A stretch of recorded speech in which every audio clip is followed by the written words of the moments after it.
orecchini in fibra naturale di fico d'India, parliamo di tutto questo. Sì, sono realizzati con le palle del fico d'India, quelli che troviamo naturalmente nelle nostre campagne, qua nelle nostre zone, e vengono lavorate con colle, con resine, e poi li coloro e diventano duri, impermeabili, e come vedete sono molto belle, originali, perché siamo un po' di quelli che realizziamo queste cose. Se prendiamo qualcuno in mano, facciamolo vedere nel dettaglio.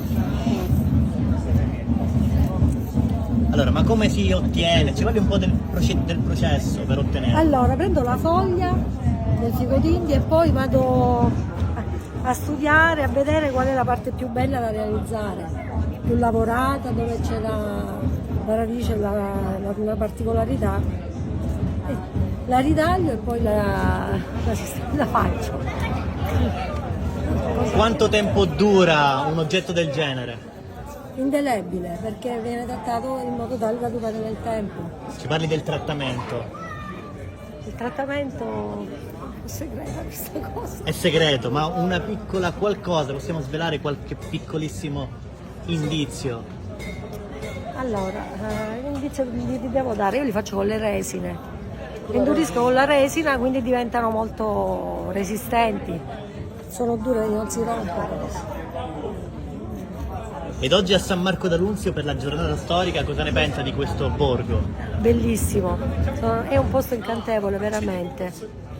Sono rimasta molto contenta. E poi qua abbiamo altri oggetti in legno. Il legno di ulivo stagionato, realizzate da mio marito Paolo. Sì, il legno di ulivo stagionato. Facciamo tanti complimenti. Grazie. Cosa ne pensate degli oggetti che appena avete visto? Lasciatelo scritto nei commenti.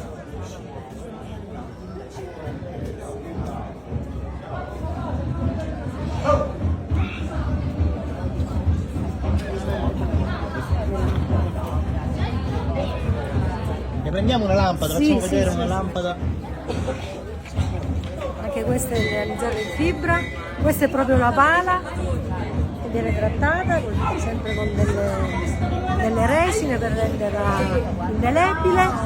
Guarda, scusa, sotto ci sono queste viti perché all'interno c'è la lampadina, questa è illuminata, è una cosa spettacolare da vedere la sera. Quanto tempo occorre per realizzare un oggetto del genere? Quanto lavoro c'è? 3 ore per fare solo questa, 3 ore. E voi di dove siete? Dove è possibile vedere questi oggetti? Allora, noi di solito facciamo i mercatini un po' sparsi nei Nebrodi, e però la nostra sede è a Brolo e Naso. Lavoriamo tra Brolo e Naso. Grazie, abbiamo il suo il nome? laboratorio Rosalia Calà. Grazie. Prego.